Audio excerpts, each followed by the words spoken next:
तो भाषा के आधार पर सबसे पहले जो पृथक राज्य देश की आजादी से पहले बना वह है उड़ीसा। इससे यह पता चलता है कि भाषा के आधार पर राज्य अलग अलग हुए तो उसकी नींव जो है वो अंग्रेजों ने ही रखी थी, जिसे हमें बाद में झेलना पड़ा, जिसके कारण और भी बहुत से राज्यों में भाषा के आधार पर पृथक होने की मांग उठने लगी। इससे यह समझ में आता है अंग्रेजों ने जो भी अपने शासनकाल में किया उसे हम आज तक भुगत रहे हैं। आज जो बहुत से राज्यों में भाषा लेकर विवाद हो रहा है, यह अंग्रेजों की ही कुछ ऐसी पॉलिसियां रही जिसके कारण है। अब प्रश्न ये उठता है कि ये जो भाषा की लड़ाई अलग अलग राज्यों में चल रही है वह सही है या गलत। तो इसके लिए सबसे पहले हमें इतिहास को थोड़ा खंगालना पड़ेगा, फिर हम उसके बाद समझते हैं भाषा के आधार पर लड़ाइयाँ क्यों ज़्यादा हो रही हैं। बैंगलोर में रहो तो बैंगलोर 15 हिंदी में बात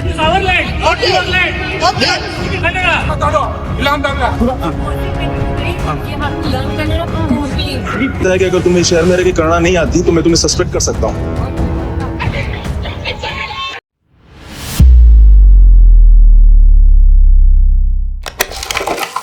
उन्नीस से जब उड़ीसा के लोग उड़ीसा को भाषा के आधार पर अलग करने की मांग कर रहे थे, तो 1936 में उड़ीसा को अलग राज्य बनाने का मुख्य कारण भाषा का आधार रहा।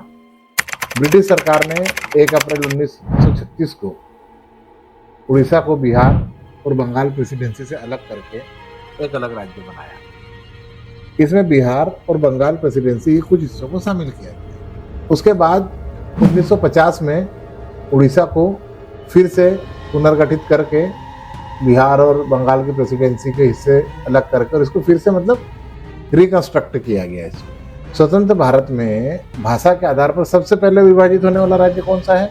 आंध्र प्रदेश। यह 1953 में हुआ और ये अलग हुआ मद्रास राज्य से। जब तेलुगु भाषी जो लोग थे उन्होंने अलग राज्य बनाने की मांग बहुत ज़्यादा उठा दी। ये पूरा आंदोलन था, इसको लीड कौन कर रहे थे? पोट्टी श्री राममूलु। ये आमरण अनशन पर बैठ गए थे और इसी बीच ये राज्य जब अलग बनने वाला था उसी के पहले 1952 में इनकी मृत्यु हो गई। इनकी मृत्यु के बाद यह आंदोलन और बहुत तेजी से बढ़ गया, जिसके बाद 1953 में आंध्र प्रदेश को मद्रास राज्य से अलग करके बना दिया गया। भारत में राज्यों का विभाजन मुख्य रूप से भाषाओं के आधार पर 1950 और 1960 के दशक में किया गया। राज्य पुनर्गठन अधिनियम 1956 के तहत ये किया गया। इसका प्रमुख कारण यह था कि वहाँ के लोग अपनी मातृभाषा में प्रशासनिक चीज़ों में काम करना और शिक्षा लेना चाहते थे। तो इसमें भाषाओं के अनुसार राज्यों की सीमाओं को फिर से निर्धारित किया गया, जिससे 14 राज्य और 6 केंद्र शासित प्रदेश बने। पर इन 14 राज्यों और 6 केंद्र शासित प्रदेशों में सारे भाषा के आधार पर अलग किए गए वाले राज्यों में से नहीं थे। मुख्य रूप से 9 राज्य जो भाषा के आधार पर बने और भाषा के आधार पर इन्हें अलग करने के कारण बाकी राज्य बने।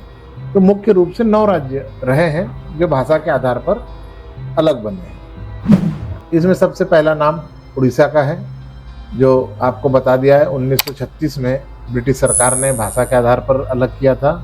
उसके बाद 1950 में भारत सरकार ने, जब हमारे देश का संविधान लागू हुआ, उस समय फिर से इसकी सीमाओं को निर्धारित किया गया। एक असम और एक बंगाल, कई लोगों को लगता है कि ये भी भाषा के आधार पर अलग हुए हैं, पर बंगाल जो है धर्म और राजनीति के कारण अलग हुआ। इसका आधार धर्म और राजनीति था बंगाल का, और असम का आधार जो था संस्कृति और भाषाई विविधता। तो असम और बंगाल को जनरली भाषा के आधार पर विभाजन में नहीं लिया जाता है। जो मुख्य रूप से जो 9 राज्य हैं जिन्हें भाषा के आधार पर अलग किया गया, उसमें सबसे पहला नाम जो है उड़ीसा का। यहाँ पे उड़िया बोली जाती है और 1936 में ब्रिटिश काल में भाषा के आधार पर अलग करने वाला पहला राज्य था। और फिर 1950 में इसकी सीमाओं को फिर से निर्धारित किया गया।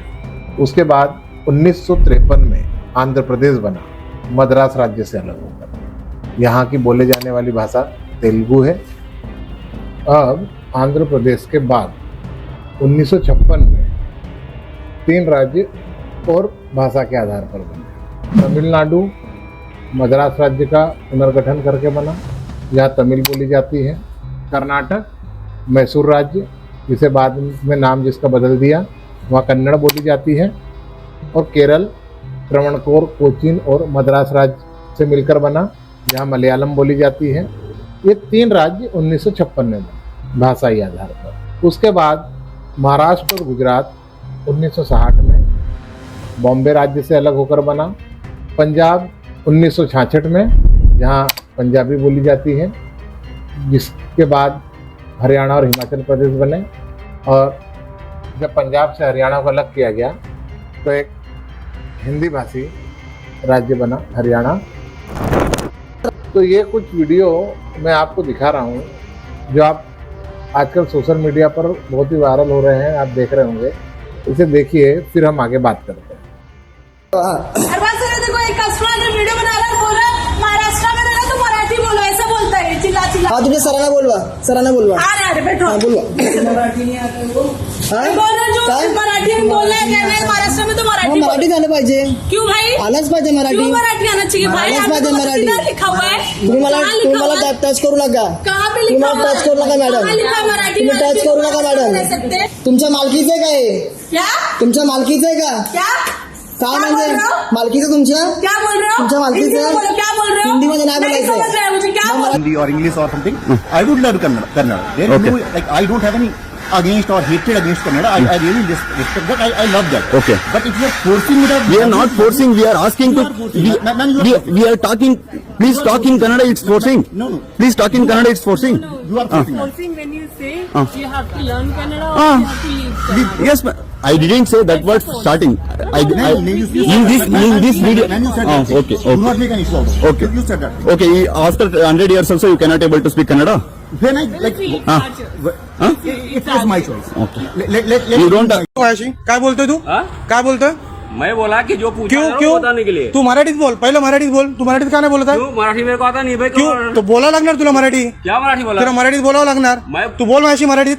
मला हिंदी येत नाही, तू मराठीतच बोल। मेरे को मराठी आता नहीं। क्यों नहीं आता? तो सीख फिर। तू सीख मराठी, मला सांगू नको, तू सीख मराठी। क्यों जरूरी थोड़ी है? क्यों जरूरी मतलब? जरूरी मतलब जरूरी नाही मराठी। नाही मराठी जरूरी नाही बोलायला। मराठी जरूरी नाही बोलायला। मराठी क्या क्या मराठी को क्या करने का? मराठी गेलं तेल लावायला। तुला दाखवतो मी मराठीची अवकात काय असते। तुला आता दाखवतो मी मराठी गेलं तेल लावायला ना। आता काय? तो मेरा ये मानना है कि ये जो स्टेट भाषा के आधार पर अलग हुए हैं, उनके लिए उन्होंने बहुत लड़ाइयाँ लड़ी। आपने कभी इन भाषावादी राज्यों में आपसी लड़ाइयाँ नहीं देखी होंगी। यहाँ पर विचारधारा का टकराव जरूर हो सकता है, पर यहाँ आपसी लड़ाइयाँ नहीं देखी होंगी आप। इन भाषावादी राज्यों की एकता देखते ही बनती है।